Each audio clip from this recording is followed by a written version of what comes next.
Olá, meus amigos! Mais uma aula de Direito Administrativo, muito bem! E o meu nome é Leonardo Torres e mais uma vez é um grande prazer, é uma grande satisfação estar com você, nobre colega, em mais uma aula. Muito bem, gente. Aula passada, nós tratávamos do quê? Vamos lá, do tema atos administrativos e especificamente do quê, coleguinhas? Da classificação dos atos administrativos. Venham comigo, então estamos aqui, né, gente? Ó, vamos lá.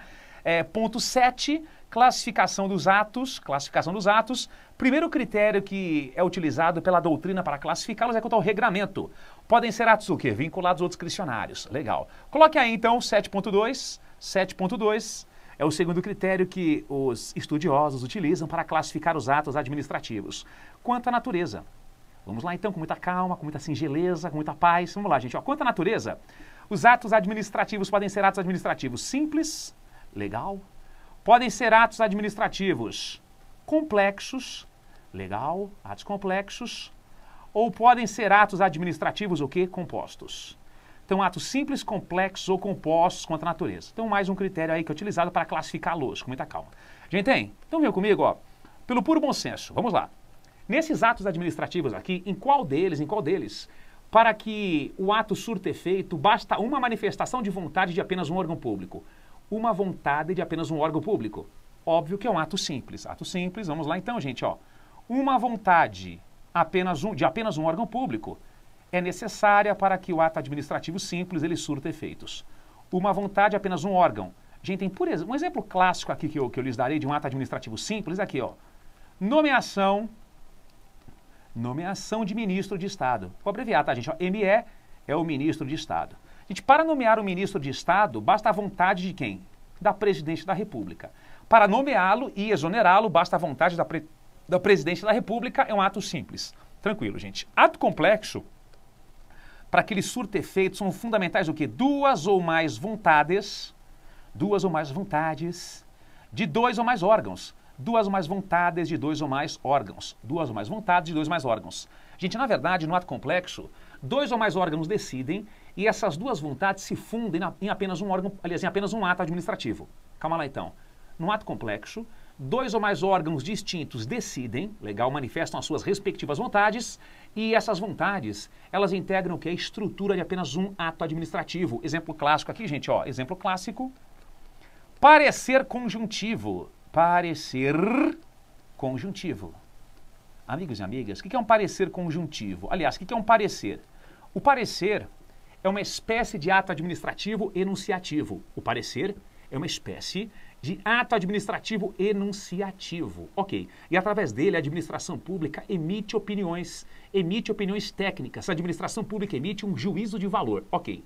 E tem certas circunstâncias que a lei exige duas ou mais opiniões de dois ou mais órgãos que se fundem num ato só, é um ato complexo. Legal? Parecer conjuntivo. Por exemplo, a lei fala assim, a lei exige uma opinião da Receita Federal e outra opinião do Tesouro Nacional. É um parecer conjuntivo, é um ato complexo. Ok. Vamos lá, gente.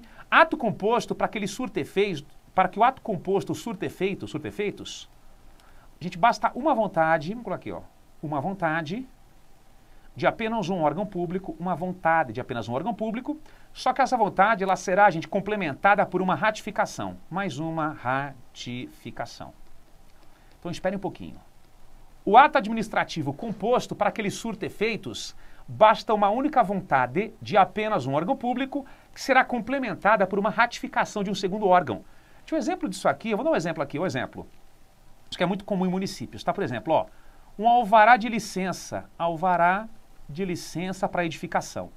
Alvará de licença para construção, alvará de licença para edificação. Gente, no alvará de licença para construção, para edificação, geralmente é assim, ó. Um órgão público X, manifesta a vontade em expedi-lo e um órgão superior, apenas para fins de fiscalização, ele ratifica aquela decisão. Um órgão público, geralmente um órgão público de hierarquia menor, ele manifesta a vontade em expedir o alvará ou não, e um órgão superior, só para fins de fiscalização, ele ratifica aquilo. É um ato composto, tá? Então, ato simples, uma única vontade, apenas um órgão público. Ato complexo, duas mais vontades de dois ou mais órgãos públicos que se fundem num ato só. E o ato composto, uma única vontade, que será complementada por uma ratificação. Beleza? Muito bem. Aproveitar o gancho aqui, ó, observação. observação. Eu quero comentar com os nobres colegas o quê? O artigo 71, inciso 3 da Constituição Federal, gente. Artigo 71, inciso 3 da Carta Magna. Aliás, o artigo 71 da Constituição, o que ele vai trazer? As competências do TCU, Tribunal de Contas da União, né, que é um órgão público independente, que só tem uma função, auxiliar a presidência da República na fiscalização de órgãos do... Aliás, o TCU, ele tem uma função, é um órgão independente que auxilia o que, gente? O Congresso Nacional na fiscalização financeira da administração pública federal. TCU não integra nenhum poder, órgão independente que auxilia o Congresso Nacional na fiscalização financeira da administração pública federal. Ok. Uma das competências do TCU, que é composto aí por 9 ministros, está aqui, gente, ó, prevista aqui no inciso 3º. Cabe ao TCU apreciar para fins de registro os atos de aposentadoria dos servidores públicos civis federais. Cabe ao TCU, para fins de registro, fiscalização, apreciar os atos de aposentadoria dos servidores públicos federais. Então, por exemplo, ó, imaginemos que um servidor federal, da Polícia Federal, ele se aposente. Legal. Ele solicita aposentadoria para o órgão de origem, que agora é o Ministério da Segurança Pública. O Ministério da Segurança Pública manifesta a vontade de aposentá-lo, uma vontade, só que cabe ao TCU fiscalizar aquilo, enfim, né, para verificar se realmente é um benefício correto, se não há nenhuma ilegalidade.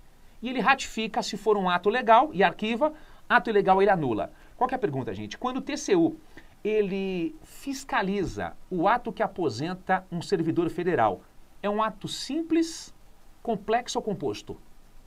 Então, a aposentadoria na esfera federal, eu solicito para o órgão de origem, por exemplo, Ministério da Segurança Pública, ele manifesta a vontade de me aposentar e cabe ao TCU ratificá-la ou não. E aí, ato simples, complexo, composto?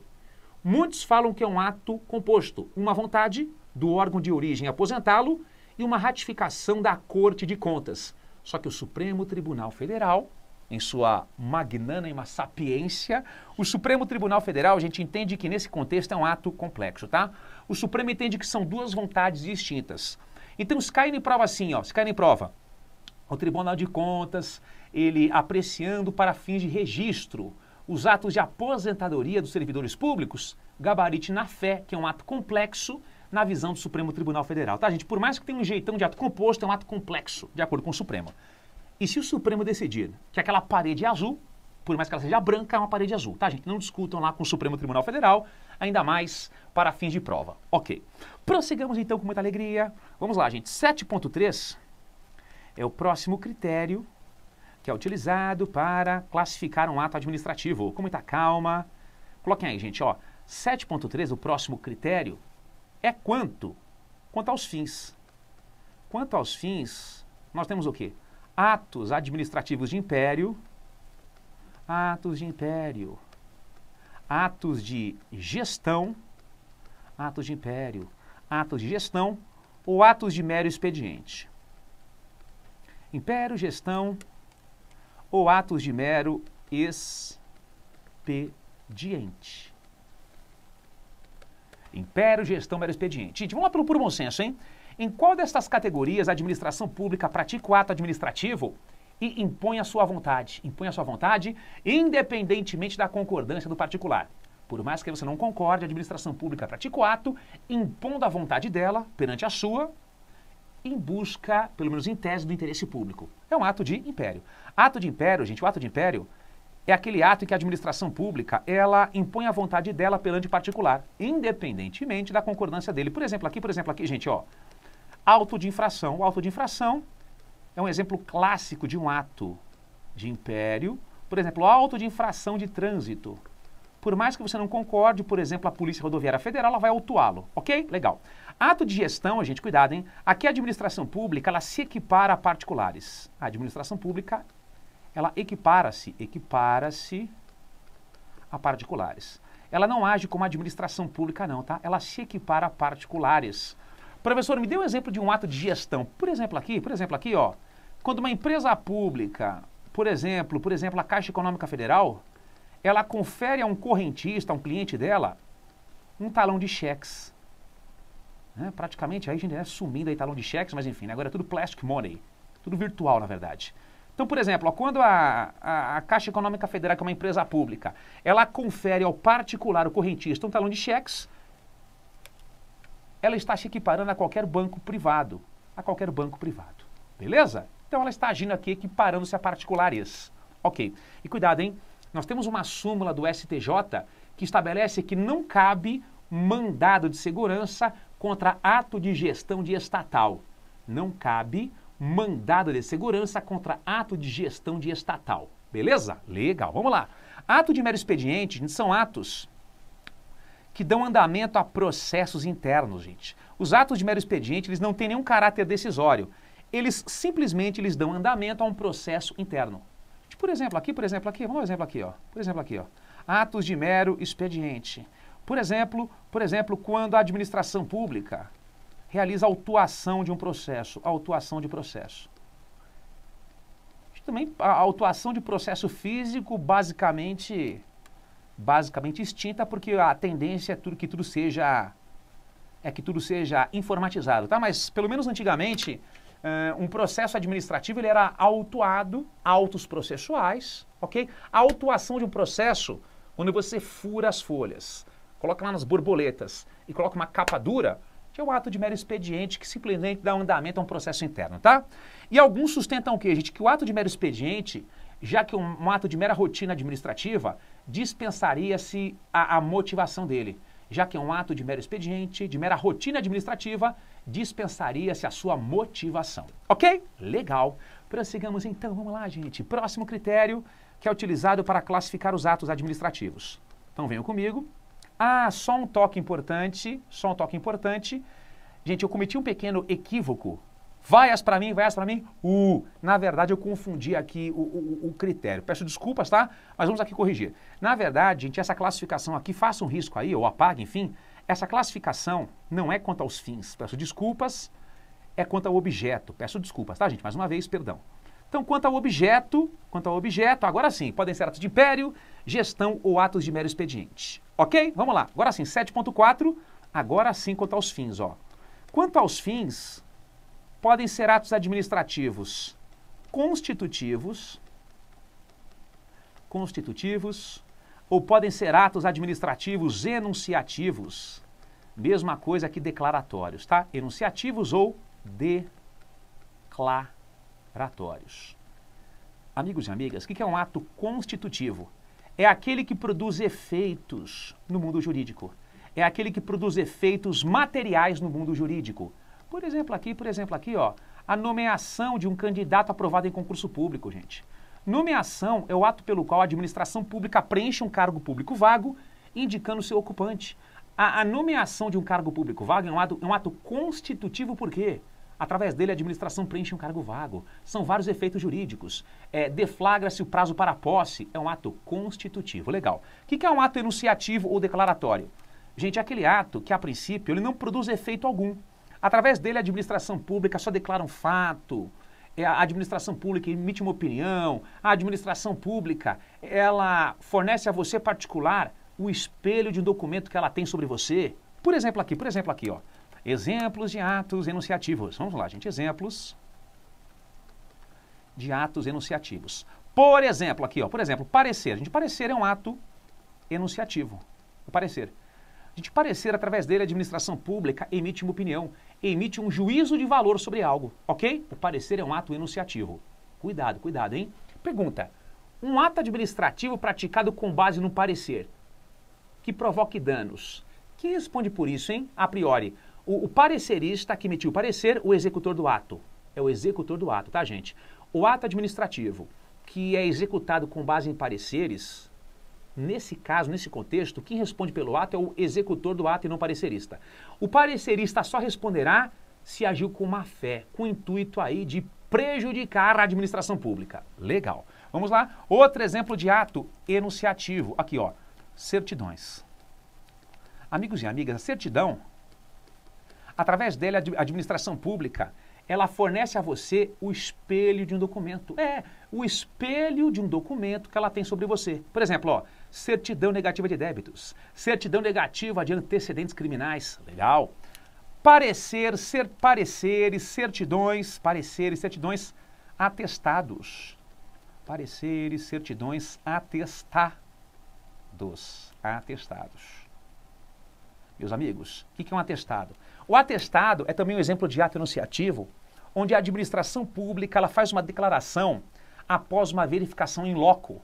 A administração pública ela atesta algo. Ela declara algo após uma verificação in loco. Por exemplo, uma junta médica oficial, após uma inspeção médica, ela atesta que o servidor público está inapto para exercer aquela função pública, aquele cargo público, diante disso será o quê? Readaptado. É um atestado. Legal, verificação in loco. E temos também aqui as apostilas. A apostila, para o direito administrativo, é um ato enunciativo. Ou seja, através de uma apostila, o que a administração pública faz? Uma anotação à margem. Uma simples anotação à margem. Por exemplo, para aqueles que possuem armas de fogo e o porte da arma, para cada nova arma adquirida, é fundamental que eles se dirijam ao Departamento de Polícia Federal para que o Departamento de Polícia Federal faça um apostilamento da nova arma adquirida e seu porte, ou seja, uma anotação naquele documento de que você adquiriu uma nova arma de fogo. Legal. Tudo bem, gente? Então é isso aí, ó. São atos enunciativos. Aí só um toque importante, não se esqueçam, eu falei sobre isso. Os atos enunciativos ou declaratórios, eles não admitem a revogação, tá? Ato enunciativo ou declaratório, eles não admitem a revogação, são irrevogáveis. Ok? Então, por exemplo, ó, eu atesto que você está apto para a função pública. Pensando bem, não está, não vou revogar. Não. Ou você está apto ou está inapto. Ok, gente? Eles não admitem a revogação. Vamos lá. 7.5. Mais um critério. Quanto aos destinatários, os atos administrativos podem ser o quê? Eles podem ser atos gerais ou atos individuais. Atos gerais ou atos individuais. Vamos lá com calma. Quanto ao destinatário, ele pode ser um ato geral ou ato individual. Atos gerais ou atos individuais.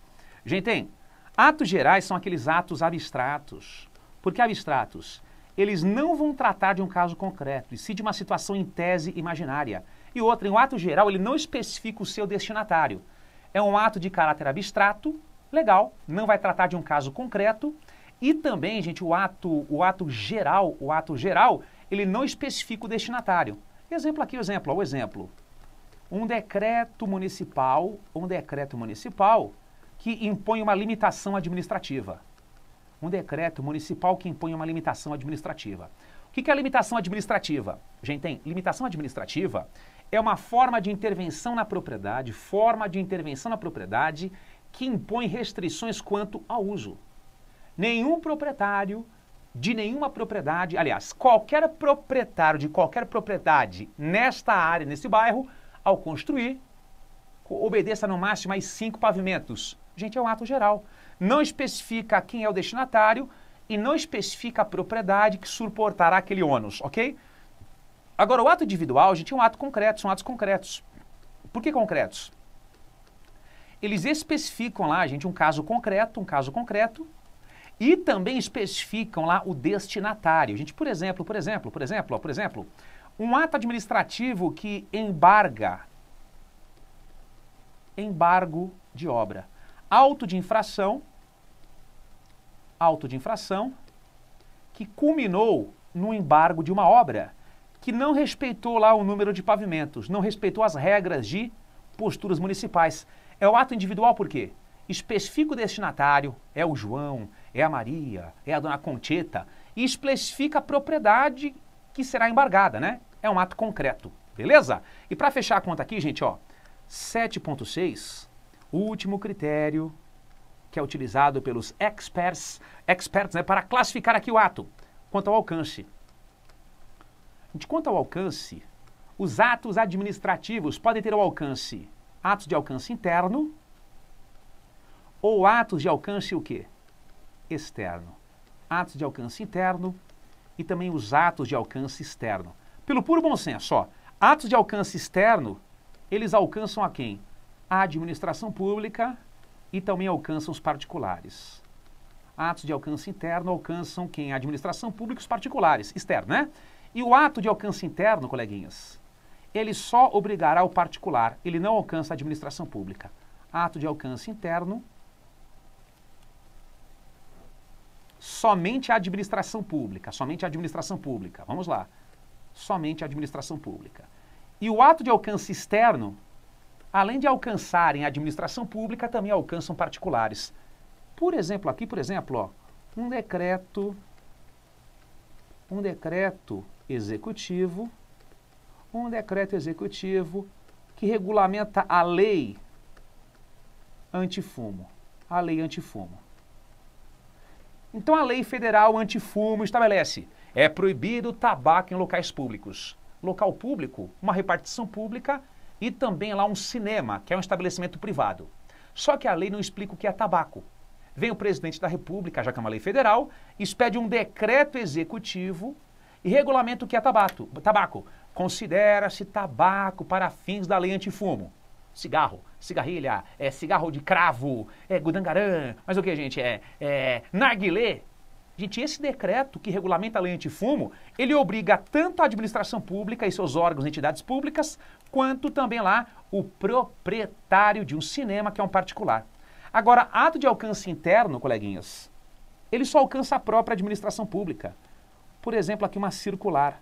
Ato de alcance interno, ele só alcança a própria administração, por exemplo, uma circular, tá, gente? Uma circular é uma espécie de ato administrativo, ato ordinatório. A circular é uma espécie de ato administrativo, qual categoria? Ato ordinatório. O ato ordinatório decorre do poder hierárquico. E é através de uma circular a administração pública, anotem aí, ó, emite ordens uniformes. Então, através de uma circular, a administração pública emite ordens uniformes. Ordens uniformes. Tudo bem, gente? Então, por exemplo, a partir de segunda-feira, os servidores aqui do Departamento de Polícia Federal, desta localidade, circular, venham munidos com crachá, venham uniformizados. Gente, é um ato de alcance interno que realmente só alcançará a própria administração pública.